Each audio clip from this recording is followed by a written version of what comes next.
परमानन्दमाधवम् श्रीमन्मदनगोपालम् बृन्दारण्यपुरन्दरम् श्रीगोविन्दम् प्रपद्येऽहम् दीनानुग्रहकारकम्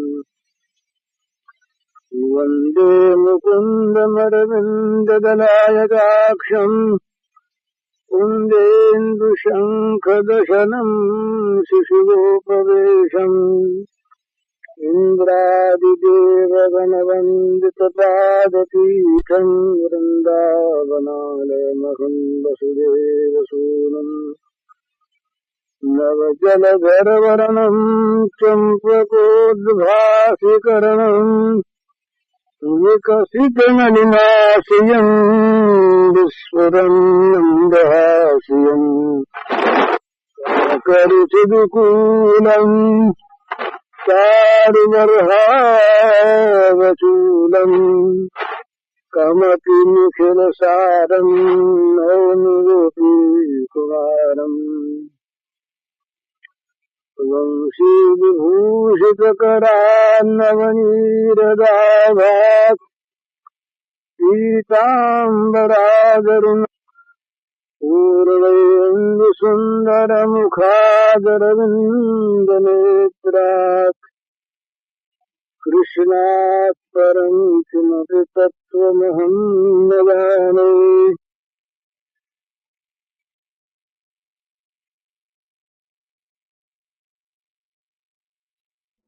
सबसे बड़ा लाभ है संत मिलन, संत संग, संत सेवन, और सबसे बड़ी हानि है असंत मिलन, असंत दर्शन, असंत संग। अब थोड़े से में समझ लेना है संत कौन है और असंत कौन है।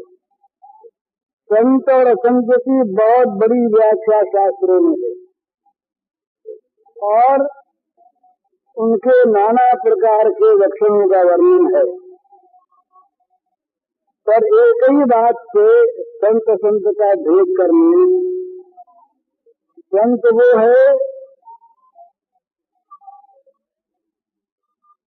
जो भगवान के हृदय में बसता है, जिसके हृदय में भगवान बसते हैं, और असंत वो है जो भोग के संसार में बसता है और जिसके मन में भोग बसते हैं। ये छोटी सी व्याख्या संत और असंत की मान लेनी चाहिए। जिसके हृदय में भगवान बसते हैं और जो भगवान में बसता है वो संत है। तो ऐसा संत यदि कहीं मिल जाए, ऐसे संत की किसी प्रकार से संगति प्राप्त हो जाए, तो सच मानिए उसके संसार के बंधन से मुक्ति हो गई। ये अत्युक्ति मालूम होगी। वस्तु गुण होता है, तो वस्तु गुण अग्नि का संस्पर्श जानकर हो अथवा अनजान में हो। कोई भूल से आग के अंगारे को हाथ में ले ले या किसी के आग का अंगारा कोई हाथ पर रख दे, जैसे आग अपनी स्वाभाविक दाहिका शक्ति से स्पर्श होने पर हाथ जला देती है, उसी प्रकार से ये तीन चार चीजें ऐसी हैं जो अपनी शक्ति से पाप का नाश कर देती हैं। भगवान का नाम, संत, श्री गंगा जी आदि तीर्थ, इनमें भाव अभाव की आवश्यकता नहीं। भाव कुभाव अनख आलसहु नाम जपत मंगल दिशदसहु। इसी प्रकार से भी सांकेतम पारिहासम हुआ। इसी प्रकार से संत का यदि मिलन हो जाए वास्तविक, तो उस प्राणी का उद्धार हो गया। अब भाई हम तो ऐसा देखते हैं कि संत का मिलन भी हो गया और हमारा उद्धार हुआ भी नहीं। तो इसमें जरा समझने की बात थोड़ी सी है। ठीक ठीक स्पर्श प्राप्त नहीं हुआ, लोहा और पारस मिले नहीं। अथवा यूँ कहना चाहिए कि लाभ तो हो चुका है। यदि संत मिले हैं तो लाभ हो गया, वो लाभ अब तक सामने नहीं आया। जैसे किसी दरिद्र के नाम पर कोई बहुत धनी आदमी अपनी संपत्ति का ट्रांसफर कर दे विल के द्वारा, वसीयतनामे के द्वारा, उसे बताया नहीं तो वो धनी तो हो गया, कागजों में आ गया, पर उसको जब तक पता नहीं लगता तब तक वो समझता नहीं कि मैं धनी हो गया। और ठीक ही बात है। इसी प्रकार यदि वास्तविक संत मिलन है तो उससे मिलने वाले का काम हो चुका। यहाँ तो कहते हैं महाराज, पद्म पुराण में आया है कि किसी प्राणी का मरे हुए का मुर्दा जल रहा हो, संत जी वो शव जल रहा हो, और जलते हुए शव को कोई संत देख ले, ये महिमा बताई है, तो वो जिसका शव है उसका उद्धार हो जाएगा।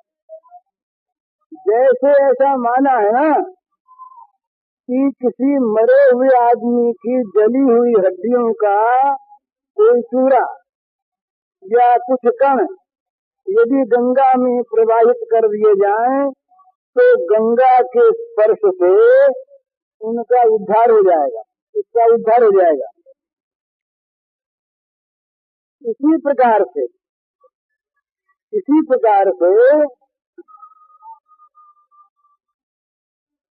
यहाँ तक गंगा की महिमा गाई, वो जरा रस की बात है।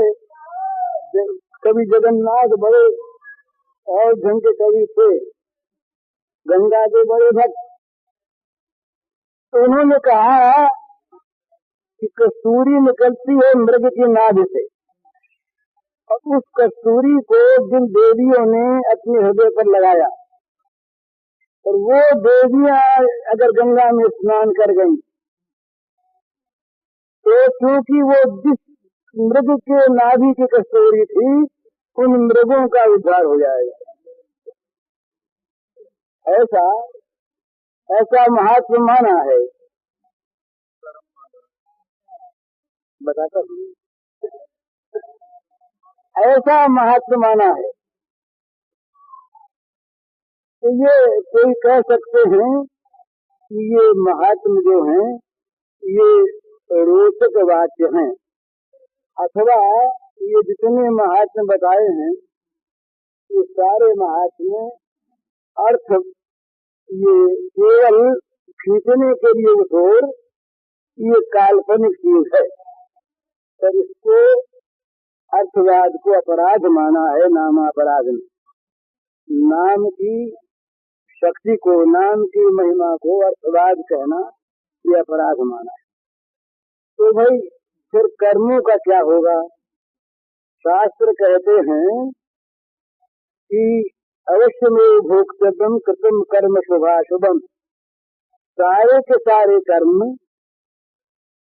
अवश्य में भोगने होंगे, चाहे वो शुभ हो चाहे अशुभ हो, और बिना भोगे कर्मों का नाश होगा ही नहीं, ये शास्त्र कहते हैं। और यहाँ कहते हैं कि स्पर्श मात्र से नाश हो गया, तो दोनों की संगति कैसे? दोनों में कौन झूठा कौन सच्चा, और दोनों सच्चे तो दोनों की संगति कैसे? ठीक संगति है और दोनों ही ठीक है। कर्मों का भोग हुए बिना नाश नहीं होता, ये बात बिल्कुल सत्य है। कर्म अपना भोग कराएंगे ही। आपको हमको अगर किसी आदमी के 10,000 रुपए देने हैं, तुम दिए बिना मुक्त होंगे कैसे? देने पड़ेंगे, मुक्त नहीं हो सकते। पर यदि हमारा कोई मित्र मित्रता के नाते 10,000 रुपये जमा करा दे वहाँ, तो हम मुक्त हो गए कि नहीं? कोर्ट में किसी पर बिक्री है और वहाँ उस बिक्री के रुपए को जमा करा दे, तो वो बिक्री फिर उस पर रहेगी क्या? नहीं रहेगी ना। इसी प्रकार से इसी प्रकार है, फांसी चढ़ जाती है राजाज्ञा से। नहीं, ये नियम आप नहीं जानते होंगे। गवर्नर के और वायसराय के हाथ में कानूनन नियम है कि वो चाहे जिसकी फांसी की सजा को रद्द कर सकते हैं, ये कानून है। फांसी से मुक्त कर देंगे वो फांसी देने वाले, वो कहाँ? तो यही तो गंगा में उन्हीं का तेज है, राम नाम में उन्हीं का प्रभाव है। गंगा और क्या वस्तु है? ये भगवान की चरण भवन है। राम नाम भगवान का नाम है, तो नाम में जो शक्ति है, गंगा में जो ताकत है, उन्हीं की ताकत है। वो चाहें तो क्या ही कर सकते, इसलिए इसका समाधान है। और फिर शास्त्र समाधान लीजिए, ज्ञानाग्नि सर्व कर्माणि तथा ऐसा कहा है श्रीमद् भगवद गीता में भगवान ने। अगर ज्ञान की आग जल जाए तो आग सारे कर्मों को भस्म कर देगी। अगर भगवान के प्रति कर्म अर्पित कर दिए जाए तो भगवान कहते हैं शुभाशुभ शरीर मम किसे कर्म बंध नहीं, शुभाशुभ सारे कर्मों के बंधन से मुक्त मैं कर दूंगा। तो भक्ति में भगवान कहते हैं अहम क्या सर्व पापों भो मोक्ष स्वामी मासित, तुम्हें सारे पापों से मुक्त मैं कर दूंगा, भोगना नहीं पड़ेगा। तो चाहे भोग हो जाए, चाहे माफी हो जाए और चाहे प्रायश्चित हो जाए, 3 प्रकार से कर्म का, जहाँ कर्म का भोग माना है वहाँ भोग के 3 प्रकार माने हैं। प्रायश्चित के द्वारा कर्म का नाश, भोग के द्वारा कर्म का नाश और भगवत कृपा जनित ज्ञान या भक्ति के द्वारा भोग का कर्म का नाश। तो 3 प्रकार से कर्म का नाश होता है। जिस शास्त्र में कर्म को अवश्य भोक्तव्य माना है, इसी शास्त्र में कर्म का इस प्रकार छुटकारा भी माना है, इसलिए कोई इसमें आपत्ति की बात नहीं। तो इस प्रकार से संत मिलन का भी, ये जिनको विश्वास है उनका छुटकारा नहीं होगा, ये ठीक बात है।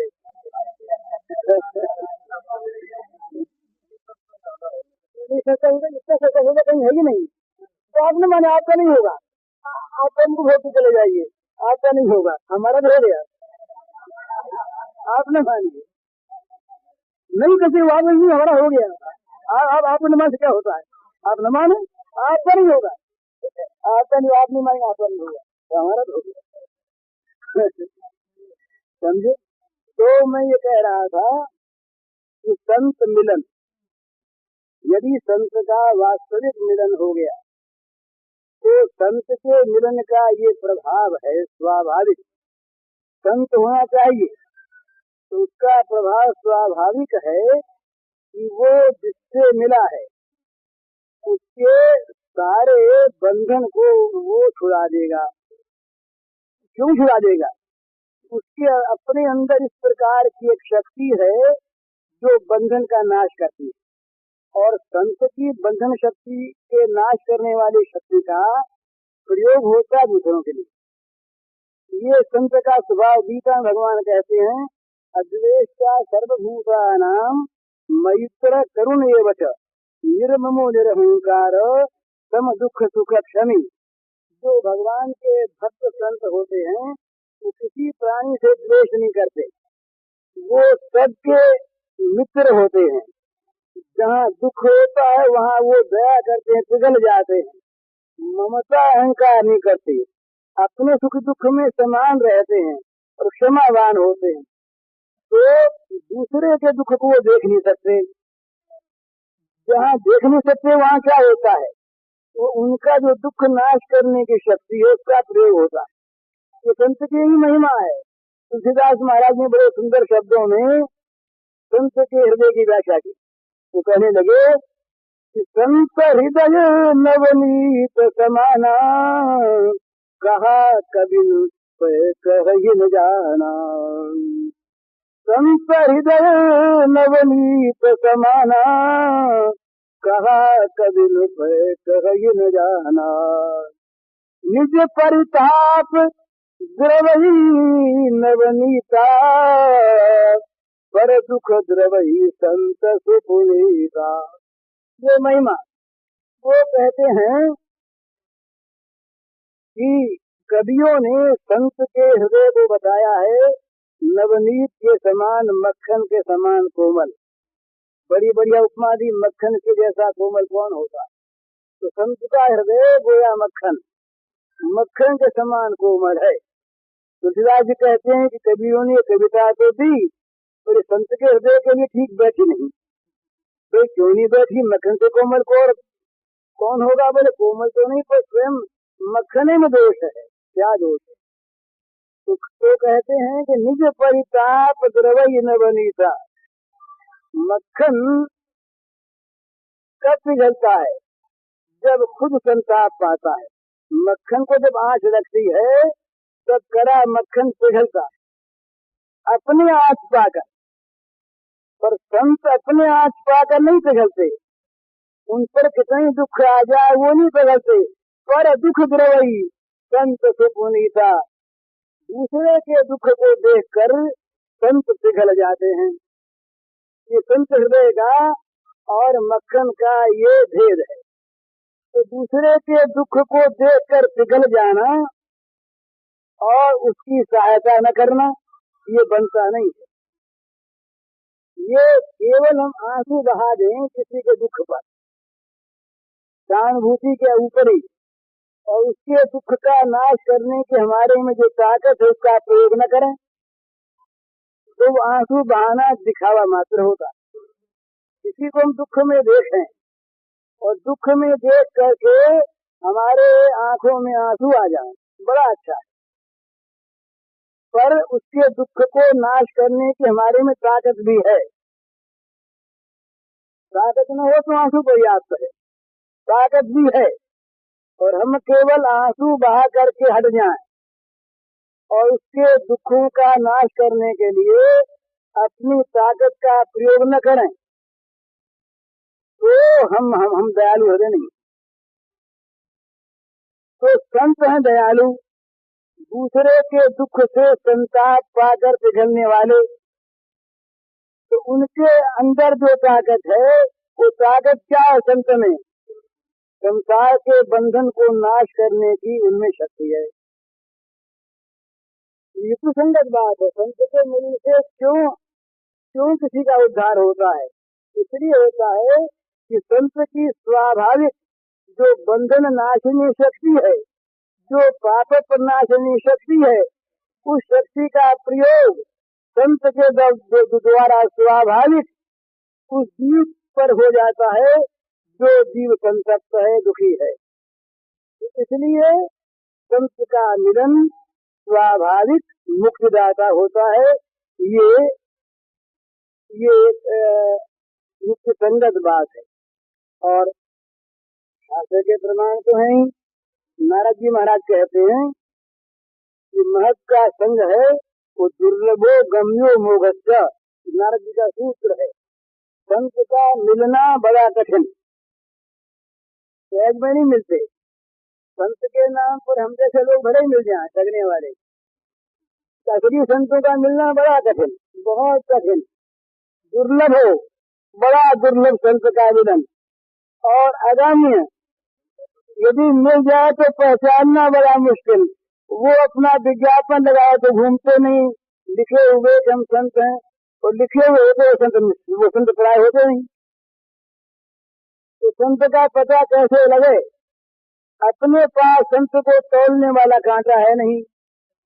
कोई आदमी अगर बहुत हजारों मन लकड़ियों और पत्थरों के तोलने वाले कांटे से हीरा तोला चाहे, और लाख रुपए का हीरा पत्थर तोड़ने वाले कांटे की किसी छेदी में आ जाए और वो अगर तोड़ने वाला कहे कि ये क्या जरा सा ही कांटा जो है हमारा ये झुका नहीं तो ये लाख रुपए हीरा कहाँ से आएगा।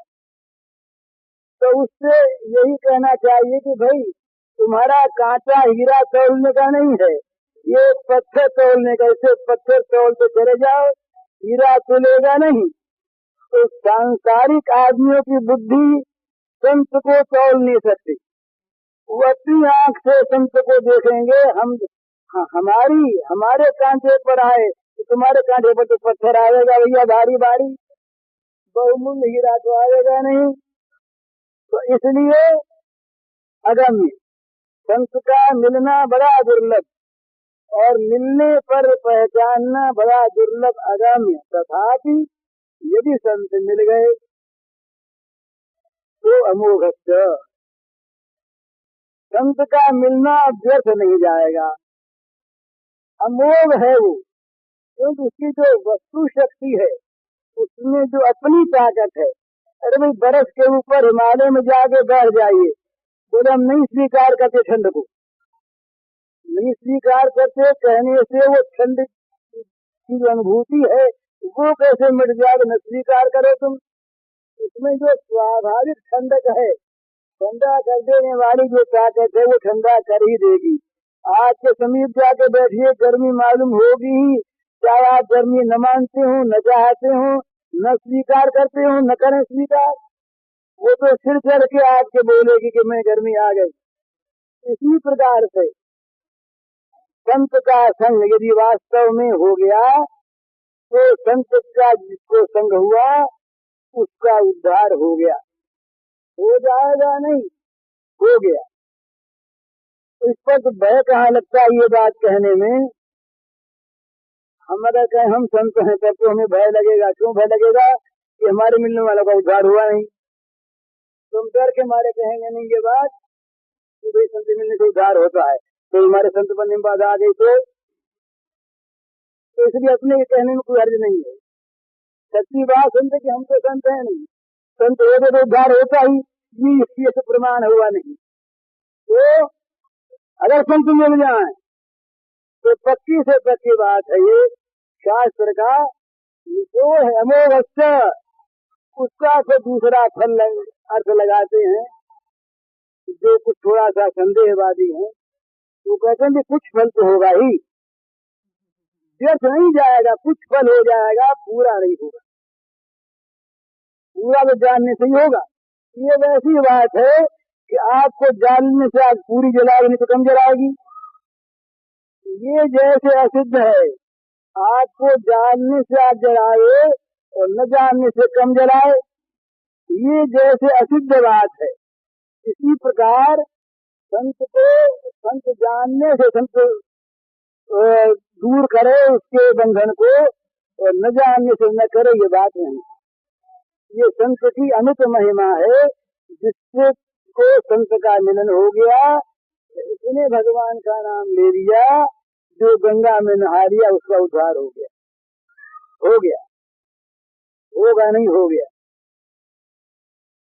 लेकिन हम पहले ही ये मान लेते हैं कि ऐसा होगा नहीं, ऐसा होगा नहीं, हो सकता नहीं। तो भाई ये और अच्छी बात है, श्रद्धा पूर्वक सदाचार पूर्वक और अभ्यास करके आगे बढ़ो। बहादुर की भांति ये मुफ्त का माल न लेकर और बहादुर की भांति कर्म करके और प्राप्त करो, ये और अच्छी बात है। तो बढ़िया बात ये है ही। पर कमजोर हम जैसे जो लोग हैं वो लोग तो आसरा साधते रहते हैं। क्या करें भाई, कुछ होता हुआ था तो है नहीं, चलो गंगा मैया ही तार दे, चलो हम ही तार दे, चलो संत ही तार दे, समझे। तो पर ये है, ये अलीक वस्तु नहीं है ऐसी बात। तो संत मिलने पर काम तो हो गया, पर हमको करना क्या चाहिए? हमको दो बात करनी चाहिए। ये मुक्त की बात तो है, पर दो बात करनी चाहिए। एक बात ये करनी चाहिए कि संत के मिलन की तीव्र आकांक्षा करनी चाहिए। बिनु हरि कृपा मिल ही नहीं संता, संत गलियों में बाजारों में विज्ञापन करते नहीं घूमते। ये ध्यान देने की बात। साइन बोर्ड लगाकर संत नहीं बैठते कि हम संत हैं आ जाओ। साइन बोर्ड लगाने वाले हम ही लोग हैं। पर सच्ची बात है, साइन बोर्ड लगा के बैठना हम संत हैं भाई आ जाओ उद्धार करने के लिए बैठे, उद्धार करने की दुकान खोल कर बैठे हैं। ये संत बने की दुकान नहीं खोला करती। एक बात तो संत के मिलन की आकांक्षा करनी चाहिए कि ऐसे संत जिनका मिलना ही भगवान के मिलने से बढ़कर, ऐसे संत को भगवान मिलावे। तो कृपया लभ्य, भगवान की कृपा से ही संत की प्राप्ति होती है, अन्यथा नहीं। दिन भरी कृपा मिल ही नहीं संता है। तो संगति संसिद्ध कर अंता, संत का जो मिलना है ये संसार का अंत करने वाला है।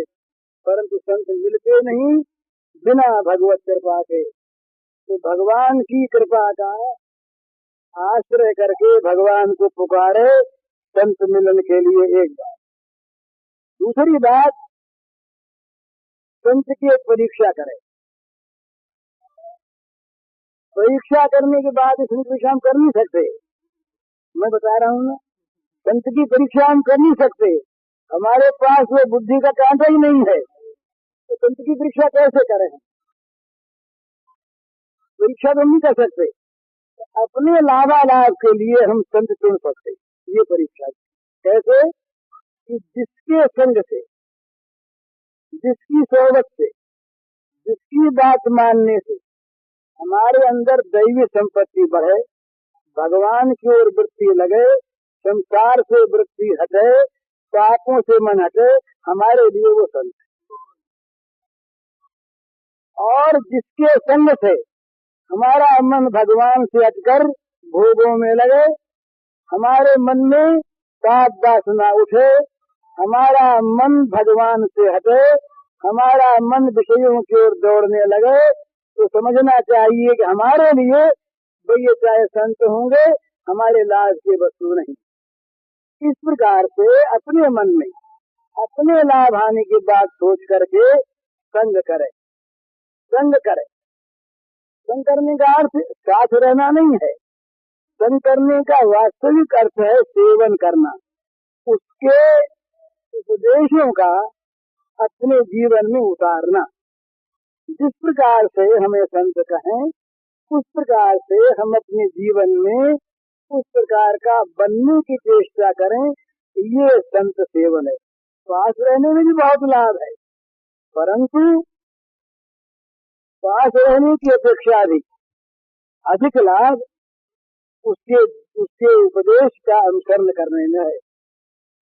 एक बात यदि हम संत के मान लें, एक बात वास्तविक, एक बात काम हो गया।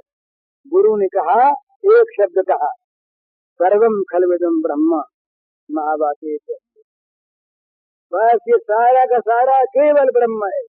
ये कहते ही हमने श्रद्धा पूर्वक इसको स्वीकार कर लिया। स्वीकार करके देखने लगे, सर्वम खलविदम ब्रह्म काम बन गया।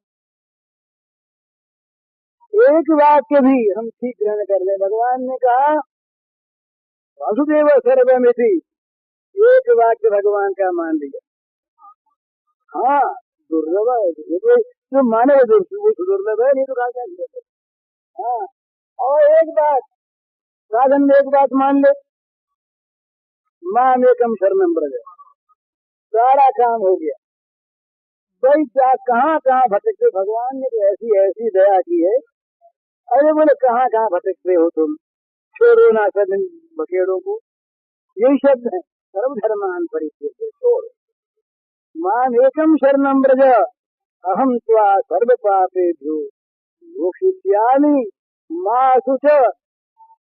गीता का प्रारंभ होता है अशोचानंद शोकस्वम से,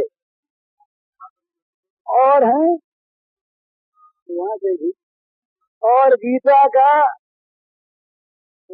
का परिहार होता है, उपसंहार होता है माँ शुच से, अंतिम।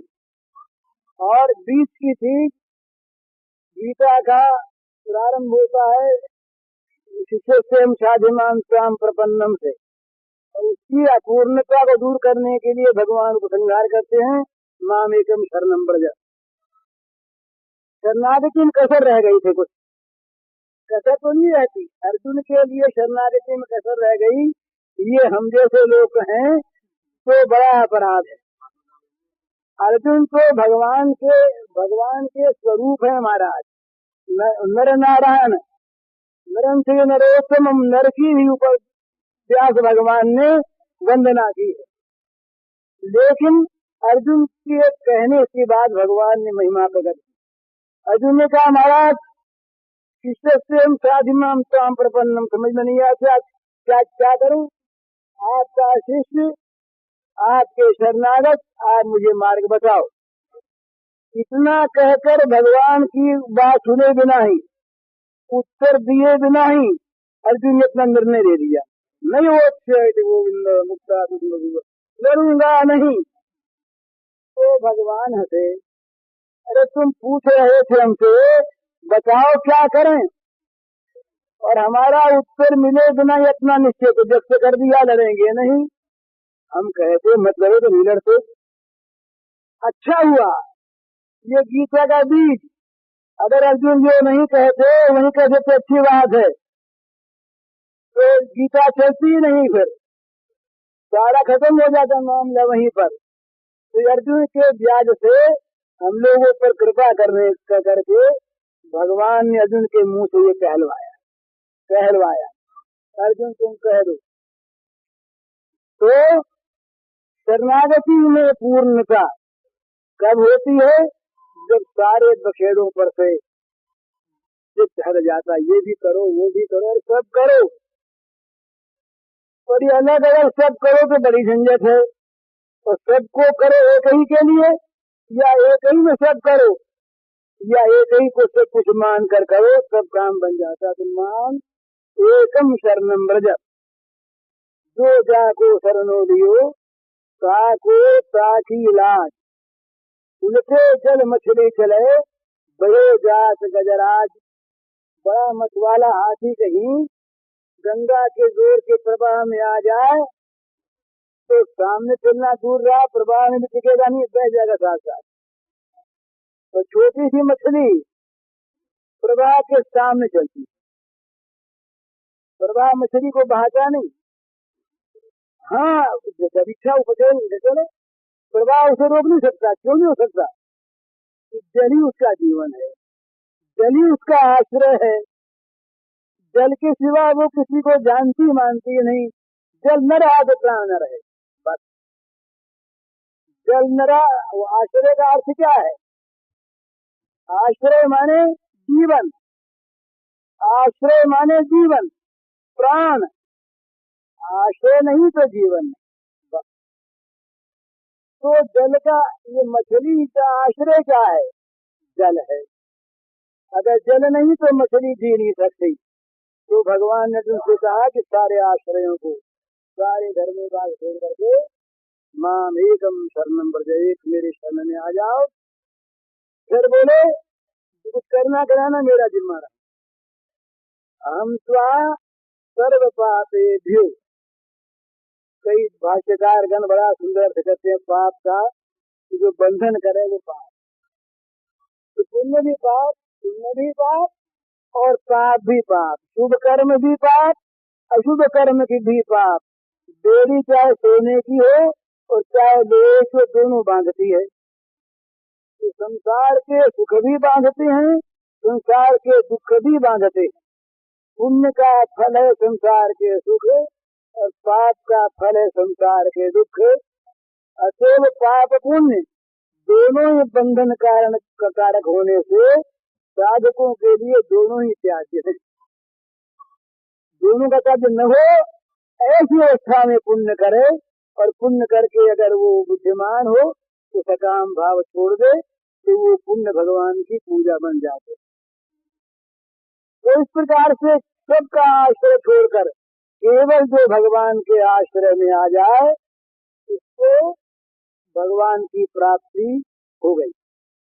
आश्रय में आया कि हो गई, भगवान ने उसको अपना लिया, उसको कह दिया तुम मेरे। तो जहाँ भगवान ने कहा तुम मेरे, वहाँ सबका आधिपत्य मेरी ये मेरी ये मेरी ये मेरी।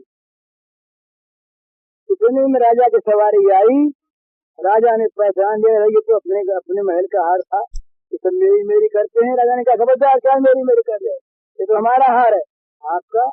तो राजा का सब भाग देंगे तो झूठे थे ना, तो झूठे रहे ना मेरी मेरी करने वाले, झूठे थे। झूठे सत्य के सामने कब तक टिकते। तो ये हम जो संसार में हमको कभी पुत्र कहता है तुम मेरे, कभी धन कहता है तुम मेरे, कभी क्रोध काम कहते हैं तुम मेरे, न मालूम कौन कौन सी चीजें मन बुद्धि इंद्रिया भोग राग प्राणी पदार्थ, न मालूम कौन कौन मेरे मेरे कह करके हमको फांसे हुए हैं। और जब भगवान आ गए गए यहाँ से, ये तो मेरा है। सब भगवान ने जहाँ मेरा कहा वहाँ सबका आधिपत्य जीव पर छूट जाता। जीव पर तभी तक संसार का आधिपत्य है जब तक उनका नहीं हो जाता। जब उनका हो गया तो सब चोर भाग जाते हैं।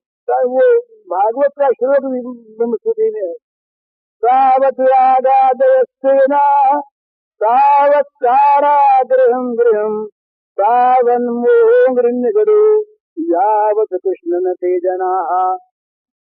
तो कहते हैं हे श्री कृष्ण, ब्रह्मा जी कहते हे श्री कृष्ण, जब तक तुम्हारे नहीं हो जाते, जब तक तुम्हारे नहीं हो जाते तब तक क्या रहता है, राजस द्वेष रूपी चोर पीछे लगे रहते हैं, हमेशा लूटते रहते हैं। ये राग द्वेष रूप से इंद्रिय से इंद्रिय स्यार्थ है, राग द्वेष व्यवस्थित तयोर्न वशमागच्छे तो यस्तत् परिपंथी लो। ये परिपंथी बदमाश लुटेरे कि किसी भी विषय में हम मन लगावे वहीं पर तैयार मिलते हैं। ये कब तक, जब तक उनके न हो जाए तब तक ये चोर रहते हैं। और तावत कारा गृहम गृहम, तब तक ये घर जेल खाना रहता है। जब तक उनके नहीं हो गए तब तक इस जेल में बंदी है। जब उनके हो गए तो ये घर फिर जेल नहीं रहेगा, मंदिर भय भगवान का बन जाए। पुजारी हम भले ही बन के रहे इसमें, पर कैदी बन के नहीं रहेंगे। अभी तो हम कैदी बन के रह रहे हैं, घर के कैदी हैं, तो कैदी नहीं रहेंगे, भगवान की पुजारी हो जाएंगे। तो तावत कारागृहम गृहम और सावन मोह निगड़ो, जब तक भगवान नहीं हो जाते तभी तक मोह की बेड़ियां पैरों में पड़ी हुई है। भगवान के हुए ये बेड़ियां पटापट टूटी, बस भगवान के हुए की टूटी, ये बेड़ी फिर रहेगी नहीं। इसलिए जब हम भगवान के हो जाएं और भगवान कह रहे तुम मेरे, सबका आधिपत्य हो गया। अब जगत में किसी की ताकत नहीं, सब कोई, ये जितने देवता सब आधिपत्य किए बैठे हैं, यमराज अलग ही अपना हिस्सा मानते हैं, इंद्र अलग ये कहा कि जीव जो है क्या देवताओं के भोजन है, ये सब खाते रहते हैं, लोग दिन भर खाते हैं, तो इनका आधिपत्य उठ जाएगा। ये जीव जब तक भगवान का भोग्य नहीं होता तब तक ये जगत का भोग्य है। और जब इसने अपने को गोपी बनाकर भगवान का भोग्य बना दिया, फिर जगत का आधिपत्य उठ गया। जगत के भोगने की नहीं रही, तो वो भगवान का भोग्य है। भगवान का वो सुख संवाहक है, भगवान के सुख की सामग्री है, उसका जीवन परम धन्य है। अब तक तो हम किनके जीवन के सुख की सामग्री है, भोगों की। जितने भी संसार के संबंध है ना महाराज, सारे के सारे संबंध भोगों को लेकर हैं, इनमें कोई संबंध नहीं है। इसलिए हम भोगों के गुलाम हैं, भगवान के गुलाम नहीं। और जिस दिन हम भगवान के गुलाम हो जाएंगे उस दिन सारी गुलामी हमारी छूट जाएगी, फिर हमारा सच्चा स्वातंत्र होगा। बोले हम स्वतंत्र हो गए, स्वतंत्र हो गए, बोले क्या करते थे, बोले जो मन में आता वो करते। तो मन के गुलाम हुए कि नहीं? मन का गुलाम जो है वो कभी स्वतंत्र है क्या? आज का पढ़ा लिखा आदमी बड़े गर्व से कहता है कि हमारा व्यक्ति स्वातंत्र है। अर्थात हम किसी किताब को, किसी आदमी को, किसी महात्मा को, संत को, किसी आप्तवाक्य को नहीं मानते। यदि क्या मानते, क्या करते हो जो मन में आता सो। गर्व से कहता जो मन में आता सो, अर्थात मन के गुलाम हो गए। सास कहते रहे मन की गुलामी को छोड़ो, जहाँ मन जाए वहाँ न जाओ।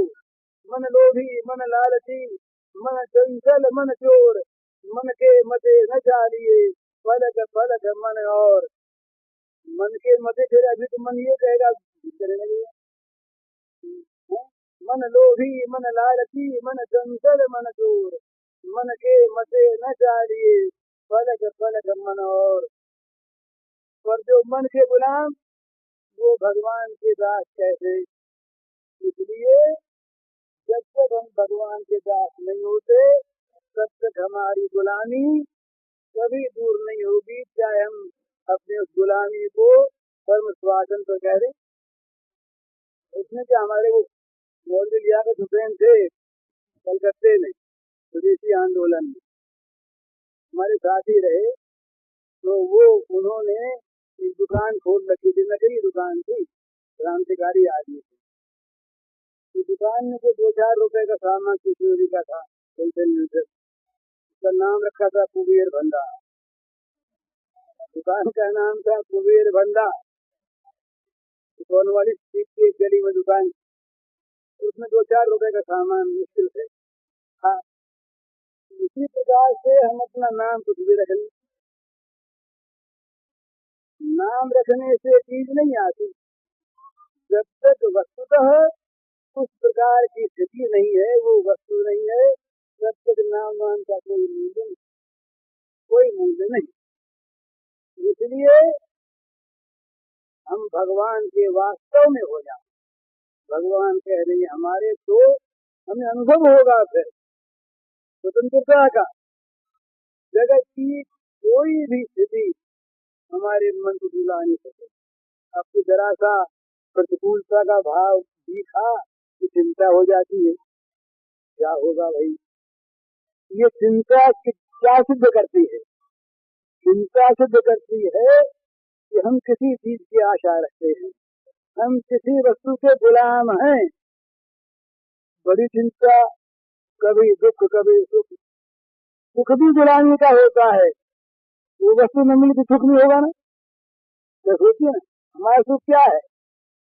अनुकूल वस्तु मिली तो सुख, और न मिले तो दुख। तो हमारा सुख वस्तु का भी है ना। उस वस्तु के हम गुलाम रहे कि नहीं? दूसरे कभी हमारा सुख है, अभी दुख है, तो हम स्वतंत्र कहाँ हैं? स्वतंत्र तब हम हैं जगत की कोई वस्तु हमें न सुखी बना सकती है न दुखी बना सकती है। हमारा जो अखंड अनंत आनंद है, उस आनंद में जगत का कोई पदार्थ, कोई स्थिति, कोई अवस्था, कोई प्राणी किसी प्रकार का प्रभाव नहीं डाल सकता। एक एक रस में नित्य नित्य स्थित है। न प्रियम प्राप्त नू द्विजेत प्राप्त चा प्रियम फिर बुद्धि असमूढ़ ब्रह्म विद ब्रह्मणि सुख यो न हृष्यति न द्वेष्टि न शोचति न कांक्षति समम सर्व सुभाषु परित्यागी भक्तिमान समय प्रिय। क्या है? संसार की कोई स्थिति जिसके मन पर उस स्थिति के कारण से खर्च नहीं ला सकती। संसार का कोई प्राणी पदार्थ उसके मन में द्वेष पैदा नहीं कर सकता। संसार का कोई प्राणी पदार्थ उसके मन में शोक नहीं पैदा कर सकता। तो संसार के किसी प्राणी पदार्थ के लिए उसके मन में आकांक्षा नहीं हो सकती। इस प्रकार शुभाशुभ का परित्यागी सर्व धर्मान परित्याग करने वाला वो स्वतंत्र है। वो भगवान का एकमात्र है। और नहीं तो दूसरों की आशा करे, दूसरों के भरोसे पर अपने सुख को बंधन में रखे। हमारा सुख तो दूसरों का हाथ बंधा हुआ है। अमुक स्थिति हो तो सुख हो, अमुक वस्तु मिले तो सुख हो, अमुक प्राणी मिले तो सुख हो। तो हमारा सारा सुख जो है ये पराधीन सुख है। स्वतंत्र सुख है, हम गुलाम। स्वतंत्र कौन है? स्वतंत्र वो है जिसका सुख अपने पास निरंतर पास है। संसार की कोई स्थिति उस सुख को दुला नहीं सकती, हिला नहीं सकती। वो सुख उसका अपना है, अपने पास है, नित्य है, सत्य है, किसी वस्तु का अधीन नहीं है। वस्तु जाए या आवे, है, रहे या नाश हो जाए, एक हो या बहुत हो जाए, बहुत होकर के सब मिट जाए। जिसका सुख किसी वस्तु के अधीन है, जिसका सुख किसी प्राणी के अधीन है, जिसका सुख किसी अवस्था के अधीन है, वो स्वतंत्र है, वो गुलाम है, वो बंधन में है। वो कहाँ सुखी है? सुखी वो जिसका अपना सुख अपने पास, जो रात दिन है, जो हर घड़ी है, हर अवस्था में है, एक रस है, स्वतंत्र है, नित्य है, सत्य है, असमोर्ध है। इस प्रकार का जो आत्म सुख, भगवत सुख, ये जिसके पास है वो स्वतंत्र है, वो हरदम सुखी है। कोई अवस्था उसको सुखी, उसको बंदी नहीं बना सकते। तो वो बंधन से मुक्त है, वो भगवान का हो गया। तो हम भगवान के हो जाएं तो भगवान कह देंगे हम तुम्हारे। जब भगवान हमारे हो गए तो हम किसी के नहीं रहे, सारे बंधनों का हम पर से दावा उठ गया। जो अपना अपना कह के हमको आज तक बांधे हुए थे, भगवान के शरण में आते ही भगवान के बंधु सब कह देंगे अरे हम झूठ बोलते थे भाई, इसी तो हमारी नहीं है, तुम झूठे तो अपनी कहते थे, ये तो भगवान की। बस सब हमसे अलग होकर के हमको स्वतंत्र बना देंगे। तो क्या स्वातंत्र है? बोला फ्रीडम। फ्रीडम क्या चीज है? ये मनमाना करना फ्रीडम है? संकल्पता का नाम फ्रीडम है? नहीं। इतना स्वातंत्र हो कि कोई प्राणी, कोई पदार्थ हमारे स्वातंत्र पर किसी प्रकार से भी प्रभाव न डाल सके। हम सर्वथा और सर्वदा आत्म स्वातंत्र हो। ये स्वतंत्र नहीं, देह के गुलाम, मन के गुलाम, इंद्रियों के गुलाम, इसमें थोड़े ही है। तो हम भगवान के हो जाएं, बस शरणागत हुए कि सारे पापों का नाश बिना भोगे हो गया, बिना भोगे। वो क्या चीज है? वो जैसे हजार वर्ष का बंद मकान हो, लाइट में आती हो, तो उसे खोल करके आप रोशनी ले जाइए। 1000 वर्ष का अंधेरा ये नहीं कहेगा कि 2-4 घड़ी हमें और रहने दो, इतने दिनों तक हमारा कब्जा रहा, कुछ और रहे तब खाली करेंगे। बोले ना, प्रकाश आया तो अंधकार मरा। इसी प्रकार सारी कर्म राशि हमारा ध्वंस हो जाती है, जल जाती है, जहाँ भगवान की कृपा का प्रकाश आता है, जहाँ सच्चे संत का मिलन होता है, वहाँ ये प्रकाश अपने आप आता है। और इस प्रकाश में सारे अंधकार का विदूरीकरण ही नहीं होता, विनाश हो जाता है। जड़ रह जाए तो फिर पनप सकती, इसलिए अधूरा ज्ञान नहीं। इसीलिए परोक्षानुभूति को विज्ञान नहीं कहते, इसीलिए वैध भक्ति को वास्तविक भक्ति नहीं कहते, इसीलिए कर्म मात्र का नाम कर्मयोग नहीं होता। कर्मयोग वो है जिसमें सकाम भाव नहीं, भक्ति वो है जहाँ केवल प्रेम ही प्रेम है, ज्ञान वो है जहाँ तत्व का प्रकाश हो गया। ये जहाँ पर है वहाँ अधूरापन नहीं। और एक बात, सच्ची बात, एक बात करने की सहायता में लगाया, एक आदमी कसेंगे बदलने भंग बोले आज तो कम पहनते हैं, साफ करके सब कुछ कर लेते, थोड़े दिन नहा लेंगे। और जब उसी में तो नहाते साफ करने के लिए